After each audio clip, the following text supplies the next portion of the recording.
প্রশ্ন হলো এ সময় দোয়া কবুল হয় কিনা, অর্থাৎ ইফতারের সময় দোয়া কবুল হয় কিনা। এই প্রশ্ন উত্তর হলো ইফতারের সময় দোয়া কবুল হওয়া নিয়ে অনেক আলোচনা রয়েছে।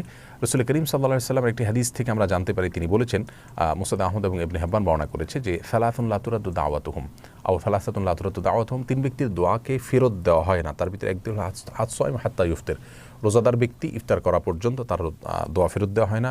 ওয়াল ইমামুল আদিল, এবং ন্যায়পরায়ণ বাদশাহ, তার দোয়া ফেরত দেওয়া হয় না। ওয়া দাওয়াতুল মাজলুম, এবং মাজলুম বা অত্যাচারিত ব্যক্তির দোয়া ফেরত দেওয়া হয় না। এই হাদিস থেকে বোঝা যায় যে রোজাদার ব্যক্তির দোয়া কবুল হবে, এবং সেটা ইফতারের আগ পর্যন্ত।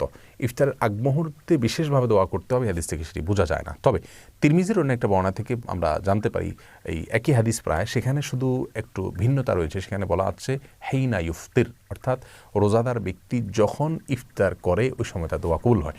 তাহলে এই হাদিস থেকে বোঝা গেল যে ইফতার করার সময়টাতে দোয়া কবুল হয়। ইবনে মাজার একটি হাদিস রয়েছে, সেখানে ভাষ্য হলো এরকম, ইন্নাহু লিস-সাইমি ইনদা ফিতরিহি দাওয়াতুন লা তুরাদ, নিশ্চয়ই রোজাদার ব্যক্তির ইফতার করার সময়টাতে একটা দোয়া তার কবুল করা হয়। তো এই হাদিস থেকে বোঝা যাচ্ছে যে ইফতারের সময় দোয়া কবুল হয়। সব মিলিয়ে আমরা বলতে পারি সারাদিনই রোজাদার দোয়া কবুল হয়, তবে ইফতারের আগ মুহূর্তে মানুষের শরীর ভেঙে পড়ে, মানুষ দুর্বল থাকে, আবার সূর্য ডোবার সময়টা খুব গুরুত্বপূর্ণ জিকিরের সময়। এই সময়টাতে বান্দা আল্লাহ সুবহানাহু ওয়া তাআলার কাছে দোয়া করলে দোয়া কবুল হবে, সে আশা খুব বেশি করা যায়। বিধায় ইফতারের আগে কোনো সিস্টেমিক্যাল দোয়ার কথা আমরা বলবো না, তবে কেউ চাইলে মনে মনে আল্লাহ সুবহানাহু ওয়া তাআলার কাছে আমি দোয়া পেশ করতে পারে, যেহেতু এই সময়